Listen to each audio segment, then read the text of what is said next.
നേമത്തും വട്ടിയൂർക്കാവിലും കഴക്കൂട്ടത്തും ഉൾപ്പെടെ BJP കൈമേയ് മറന്നുകൊണ്ടുള്ള പ്രവർത്തനം ആണ് നടത്തുന്നത് എന്നതാണ്. അങ്ങനെ BJPക്ക് ഏറ്റവും വിജയസാധ്യതയുള്ള A ക്ലാസ് മണ്ഡലങ്ങളിൽ കഴിയുന്നത്ര നേതാക്കളെയും അണികളെയും പ്രവർത്തകരെയും എത്തിച്ച് സ്ക്വാഡ് വർക്കുകൾ നടത്തി വോട്ട് ഉറപ്പിക്കുക എന്നതാണ്. എങ്കിൽ B ക്ലാസ് മണ്ഡലങ്ങൾക്ക് അത്രയും പരിഗണന ലഭിക്കാത്ത സാഹചര്യമുണ്ട്. ഇത്തരത്തിലുള്ള ഇലക്ഷൻ സ്ട്രാറ്റജിയാണ് BJP കാലങ്ങളായി രാജ്യത്ത് ഉടനീളം പയറ്റിക്കൊണ്ടിരിക്കുന്നത്. അങ്ങനെയുള്ള ഒരു സ്ട്രാറ്റജിയുടെ ഭാഗമായി തന്നെയാണ് തൃശ്ശൂരെടുക്കാൻ കഴിഞ്ഞ ലോക്സഭാ തെരഞ്ഞെടുപ്പിൽ BJPക്ക് സാധിക്കുകയും ചെയ്തത്.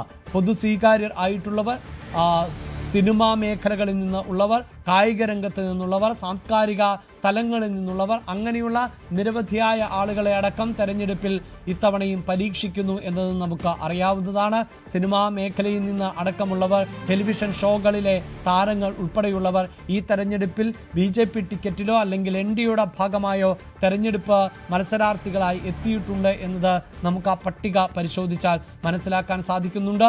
മറ്റ് രാഷ്ട്രീയ പാർട്ടികളുമൊക്കെ അത്തരം പരീക്ഷണങ്ങൾ നടത്താറുണ്ട് എങ്കിൽ പോലും ഈ താരനിരയാൽ സമ്പന്നമാകുന്നത് ഇത്തവണ NDA ആണ് എന്നതാണ്. അവരുടെ വിജയസാധ്യത എന്തുമായിക്കൊള്ളട്ടെ, അങ്ങനെ പങ്കെടുപ്പിക്കുമ്പോൾ ശക്തന്റെ തട്ടകത്തിലേക്ക് എത്തുമ്പോൾ BJP അവരുടെ അണിയറ പ്രവർത്തനങ്ങൾ എത്രത്തോളം ശക്തമാക്കിയിട്ടുണ്ട് എന്നതും എടുത്തു പറയാം. ആ വാഹനം അതിൻ്റെ സൂചകമായി മാറുന്നു എന്നത് നമുക്ക് കൃത്യമായി തന്നെ പറയാൻ സാധിക്കുന്നു. അവിടെയാണ് നേരത്തെ വിജയിച്ചിട്ടുള്ള മന്ത്രി കൂടിയായിട്ടുള്ള സിനിമാ മേഖലയിൽ നിന്ന് BJPയിലേക്ക് എത്തിയിട്ടുള്ള സുരേഷ് ഗോപിയെ നമുക്ക് വാഹനത്തിൽ കാണാൻ സാധിക്കുന്നത്. കോൺഗ്രസിൻ്റെ ഏറ്റവും തലമുതിർന്ന നേതാക്കളുടെ പട്ടികയിൽ ഇടം പിടിച്ചിട്ടുള്ള പത്മജ വേണുഗോപാലിനെ നമുക്ക് ആ ദൃശ്യങ്ങളിൽ കാണാൻ സാധിക്കുന്നത്. ഇത്തവണ പതിവിൽ നിന്ന് വ്യത്യസ്തമായി ഒരുപക്ഷെ ഇടതുപക്ഷത്തിന് വലിയ തിരിച്ചടിയായിട്ടുള്ളത് ഇടതുപക്ഷത്ത് നിന്ന് CC മുകുന്ദനെ പോലെയുള്ള ഒരു MLA പോലും അടർത്തിയെടുക്കാൻ ഇത്തവണ BJPക്ക് സാധിച്ചു എന്നുള്ളത് തന്നെയാണ്. MLA ആയിട്ടുള്ള CC മുകുന്ദനെ അടർത്തിയെടുക്കാൻ സാധിക്കുമ്പോൾ അത് BJPയുടെ വലിയ വിജയമാണ്. എങ്കിൽ ആ CC മുകുന്ദനെ നമുക്ക് റോഡ് ഷോയിൽ കാണാൻ സാധിക്കുന്നു എന്നത് തന്നെയാണ്. അപ്പോൾ BJP ഇതിലൂടെ നൽകുന്ന സന്ദേശം, BJPയിലേക്ക് വരുന്നവർക്ക്, BJPയുടെ ഭാഗമാകുന്നവർക്ക്, അത് ഏത് രാഷ്ട്രീയ ധാരയിൽ നിന്നാണ് എങ്കിലും ഏറ്റവും വലിയ ഇടം തന്നെയായിരിക്കും പാർട്ടി നൽകുക എന്ന സന്ദേശം, വ്യക്തമായ സന്ദേശം നമുക്ക് ഈ റോഡ് ഷോയിൽ കാണാൻ സാധിക്കുന്നു. ഒപ്പം മറ്റു രാഷ്ട്രീയ പാർട്ടികൾക്ക് നൽകുന്ന താക്കീത് കൂടിയായി ഈ റോഡ് ഷോ മാറുന്നുണ്ട് എന്നതാണ്. അതായത് ഏത് രാഷ്ട്രീയ പാർട്ടിയിൽ നിന്ന് വേണമെങ്കിലും അടർത്തിയെടുക്കാൻ ശേഷിയുണ്ട് പാർട്ടിക്ക് എന്ന സന്ദേശത്തോടൊപ്പം ഏത് രാഷ്ട്രീയ പാർട്ടിയിൽപ്പെട്ടവരും BJPയുടെ ഭാഗമാകാൻ ഒരുക്കമാണ് എന്നതുകൂടിയാണ് ഈ റോഡ് ഷോയിലൂടെ കൃത്യമായും പറഞ്ഞു വെക്കുന്നത്. അതുകൊണ്ട് തന്നെയായിരിക്കാം സംസ്ഥാന നേതാക്കളെ മാറ്റി നിർത്തിക്കൊണ്ട്, പ്രത്യേകിച്ച് BJPയുടെ സംസ്ഥാന അധ്യക്ഷൻ രാജീവ് ചന്ദ്രശേഖർ നേമത്ത് സ്ഥാനാർത്ഥിയാണ് എന്ന് നമുക്കറിയാം. K സുരേന്ദ്രനെ പോലെയുള്ളവർ ഇത്തവണ തെരഞ്ഞെടുപ്പ് പോരാട്ടത്തിൽ ഉണ്ട്. മഞ്ചേശ്വരത്താണ് K സുരേന്ദ്രൻ ശ്രദ്ധ കേന്ദ്രീകരിക്കുന്നത്, അവിടെയാണ് സ്ഥാനാർത്ഥിയായി എത്തുന്നത് എന്നതും നമുക്കറിയാം.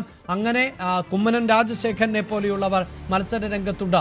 അപ്പോഴും BJPയുടെ ദേശീയ നേതാക്കൾ കേരളത്തിലേക്ക് എത്തുമ്പോൾ മണ്ഡലത്തിൽ നിന്ന് മാറി നിന്നുകൊണ്ട് ഈ റോഡ് ഷോയുടെയൊക്കെ ഭാഗമാകുന്നത് നമ്മൾ പലപ്പോഴും കണ്ടിട്ടുണ്ട്. പക്ഷേ ഈ റോഡ് ഷോയിൽ നമുക്ക് രാജീവ് ചന്ദ്രശേഖരനെ കാണാൻ സാധിക്കുന്നില്ല. ഈ റോഡ് ഷോയിൽ നമുക്ക് മുൻ അധ്യക്ഷന്മാരെ കുമ്മനം രാജശേഖരനെ പോലെയുള്ളവരെ കാണാൻ സാധിക്കുന്നില്ല, K സുരേന്ദ്രനെ പോലെയുള്ളവരെ കാണാൻ സാധിക്കുന്നില്ല. മറിച്ച് BJPയുടെ തൃശ്ശൂരിലെ മുഖങ്ങളായി മാറിയിട്ടുള്ള സ്ഥാനാർത്ഥികളെ അടക്കം അണിനിരത്തിക്കൊണ്ടുള്ള ഒരു റോഡ് ഷോ ആണ് ഇപ്പോൾ കടന്നു പോകുന്നത് എന്നതാണ് എടുത്തു പറയേണ്ടത്. അപ്പോൾ കൃത്യമായ പരിഗണനയും ഇടവും BJPയിലേക്ക് എത്തുന്നവർക്ക് നൽകുന്നു.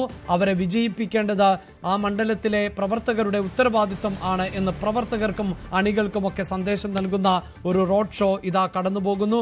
അവിടെ BJPയുടെ മറ്റ് നേതാക്കൾ, ജില്ലയിലെ മുതിർന്ന നേതാക്കൾ, വിവിധ മണ്ഡലങ്ങളിലെ സ്ഥാനാർത്ഥികൾ ഉൾപ്പെടെ ഉള്ളവരെ നമുക്ക് ദൃശ്യങ്ങളിൽ കാണാൻ സാധിക്കുന്നുണ്ട്. റോഡ് ഷോ ഇപ്പോഴും സ്വരാജ് റൗണ്ടിലൂടെ കടന്നു പോവുകയാണ്. ഏതാണ്ട് 1 കിലോമീറ്റർ ദൂരം ഉടൻ തന്നെ പിന്നിടും എന്ന് വേണം നമുക്ക് മനസ്സിലാക്കാൻ. ഇതാ അണികളുടെയും പ്രവർത്തകരുടെയും ഒക്കെ നീണ്ട നിര നമുക്ക് കാണാൻ സാധിക്കുന്നു.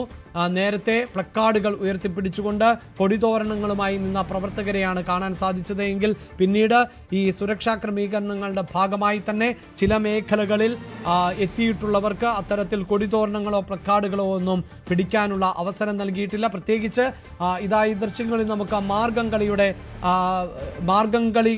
എന്ന കലാരൂപത്തെ അടക്കം അവിടെ അണിനിരത്തിയിട്ടുള്ളത് കാണാൻ സാധിക്കുന്നു. അതാണ് ഞാൻ നേരത്തെ സൂചിപ്പിച്ചത്. തൃശ്ശൂരിൻ്റെ ഒരു പരിച്ഛേദത്തെയാണ് അടയാളപ്പെടുത്താൻ ശ്രമിച്ചിട്ടുള്ളത് BJP പ്രവർത്തകർ. അവിടെ ജാതിമത വ്യത്യാസങ്ങൾക്കപ്പുറത്ത് BJPക്ക് വിജയിച്ചു കയറാൻ സാധിച്ചത് തീർച്ചയായും തൃശ്ശൂർ പോലെയുള്ള ഒരു ലോക്സഭാ മണ്ഡലത്തിൽ ക്രൈസ്തവ വോട്ടുകൾ എന്നത് നിർണായകമായിരുന്നു. ആ ക്രൈസ്തവ വോട്ടുകൾ ലഭിക്കാതെ ഒരിക്കലും സുരേഷ് ഗോപിക്ക് ലോക്സഭയിലേക്ക് എത്താൻ സാധിക്കുമായിരുന്നില്ല. അപ്പോൾ BJP എന്നത് എല്ലാ മത വിഭാഗങ്ങൾക്കും ജാതി വിഭാഗങ്ങൾക്കുമൊക്കെ ഇപ്പോൾ സമ്മതരായി മാറിയിരിക്കുന്നു എന്നതുകൊണ്ട് തന്നെയാണ് BJP ഇത്തരത്തിൽ തൃശ്ശൂരിലൂടെ ഈ യാത്ര കടന്നു പോകുമ്പോൾ തൃശ്ശൂരിൻ്റെ കലാരൂപങ്ങളെ, വിവിധ ജാതിമത വിഭാഗങ്ങളെ പ്രതിനിധാനം ചെയ്യുന്ന കലാരൂപങ്ങളെ അടക്കം ഈ റോഡ് ഷോയുടെ ഭാഗമാക്കിയിട്ടുള്ളത് എന്ന് വേണം നമുക്ക് മനസ്സിലാക്കാൻ. ഇവിടെ പ്രവർത്തകരുടെ വലിയ ഒരു സാന്നിധ്യമുണ്ട്. സ്ത്രീകളുടെ നീണ്ട ഒരു നിര നമുക്ക് കാണാൻ സാധിക്കുന്നുണ്ട്. കുട്ടികളുമായി എത്തിയിട്ടുള്ള നിരവധിയായ പ്രവർത്തകരുണ്ട്. ഇവർ മണിക്കൂറുകളായി ഇവിടെ കാത്തിരിക്കുന്നതാണ്. മണിക്കൂറുകളായി ഇവർ ശക്തൻ്റെ തട്ടകത്തിൽ തന്നെ ഉണ്ടായിരുന്നു. ഒരു പക്ഷേ ജില്ലയ്ക്ക് പുറത്തു നിന്നും ഉള്ളവർ എത്തിയിട്ടുണ്ടാകാം, കഴിയുന്നത്ര പ്രവർത്തകരെ എത്തിച്ചിട്ടുണ്ടാകാം എന്ന് വേണം നമുക്ക് മനസ്സിലാക്കാൻ. നേരത്തെ BJPയുടെ പ്രവർത്തകരും അല്ലെങ്കിൽ സംഘാടകരും ഒക്കെ പറഞ്ഞത് ജില്ലയിലെ മണ്ഡലങ്ങളിൽ നിന്നുള്ള അനുഭാവികളെയാണ് കഴിയുന്നത്ര എത്തിക്കുന്നത് എന്നതാണ്. എന്തായാലും ഇപ്പോൾ ആവേശം പകർന്നുകൊണ്ട് BJP NDA പ്രവർത്തകർക്ക് ആവേശം പകർന്നുകൊണ്ടാണ് നരേന്ദ്രമോദിയുടെ റോഡ് ഷോ കടന്നു പോകുന്നത് എന്നതിൽ തർക്കമില്ല. ശക്തൻ്റെ തട്ടകത്തെ BJP ഒരു സാഗരമാക്കി, ജനസാഗരമാക്കി മാറ്റിയിട്ടുണ്ട് എന്നതിലും തർക്കമില്ല. ഒരുപക്ഷെ ദേശീയ നേതാവ് എന്ന നിലയിൽ നരേന്ദ്രമോദിയുടെ വരവ് മാധ്യമങ്ങൾക്കും വലിയ തോതിൽ മാധ്യമങ്ങൾ ഇടം നൽകുന്ന ഒന്നുകൂടിയാണ്. അത് കേരളത്തിലെ മാധ്യമങ്ങൾ മാത്രമല്ല, ദേശീയ മാധ്യമങ്ങളടക്കം ഇത്തരത്തിൽ ദൃശ്യങ്ങളും തത്സമയ റിപ്പോർട്ടുകളും ഒക്കെ നൽകും എന്നതുകൊണ്ട് തന്നെ BJPക്ക് ആ നിലയിലും കേരളത്തിലെ കരുത്ത് പ്രകടമാക്കേണ്ട ഒരു റോഡ് ഷോ ആണ് ഇത്. അതുകൊണ്ട് തന്നെയാണ് ഇത്രയധികം പ്രവർത്തകരെ BJP എത്തിച്ചിട്ടുള്ളത് എന്ന് വേണം നമുക്ക് അനുമാനിക്കാൻ. അങ്ങനെ റോഡ് ഷോ കടന്നു പോകുന്ന പാതയുടെ ഇരുവശങ്ങളിലും നൂറുകണക്കിന് പ്രവർത്തകരെ നമുക്ക് കാണാൻ സാധിക്കുന്നുണ്ട്. ഇത്തരത്തിൽ തന്നെയുള്ള ആളുകളുടെ ഒരു വലിയ ആൾക്കൂട്ടം തന്നെയാണ് പ്രധാനപ്പെട്ട കവാടങ്ങളിൽ എല്ലാം നമുക്ക് കാണാൻ സാധിച്ചിരുന്നത്. സ്ത്രീകൾ ഉൾപ്പെടെ ആവേശത്തോടെ മുദ്രാവാക്യം മുഴക്കുന്നത് നമുക്ക് കാണാൻ സാധിക്കുന്നുണ്ട്. നരേന്ദ്രമോദിക്ക് മുദ്രാവാക്യങ്ങൾ മുഴക്കിക്കൊണ്ടാണ് പ്രവർത്തകർ മോദിയെ വരവേൽക്കുന്നത്. BJP മുദ്രാവാക്യം ആണ് എവിടെയും കേൾക്കാൻ നമുക്ക് സാധിക്കുന്നത്. അങ്ങനെ BJP വലിയ ആവേശത്തോടുകൂടി നരേന്ദ്രമോദിയുടെ റോഡ് ഷോയെ വരവേൽക്കുകയാണ്. അല്പസമയത്തിനകം പ്രധാനമന്ത്രിയുടെ റോഡ് ഷോ പൂർണ്ണമാകും. അതിനുശേഷം നരേന്ദ്രമോദി പറയുന്ന രാഷ്ട്രീയം എന്ത് എന്നതുകൂടിയാണ് നമ്മൾ ശ്രദ്ധിക്കുന്നത്. പ്രത്യേകിച്ച് പാലക്കാട് പറഞ്ഞതിൻ്റെ ഒരാവർത്തനം ആകുമോ? അതിനപ്പുറത്ത് രാഷ്ട്രീയ വിഷയങ്ങൾ പറയാൻ അദ്ദേഹം തയ്യാറാകുമോ?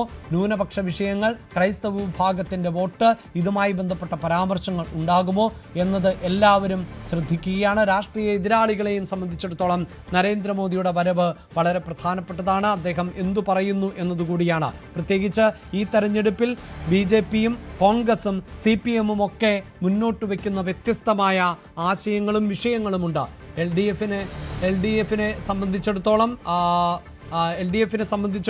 എടുത്തു പറയേണ്ടത്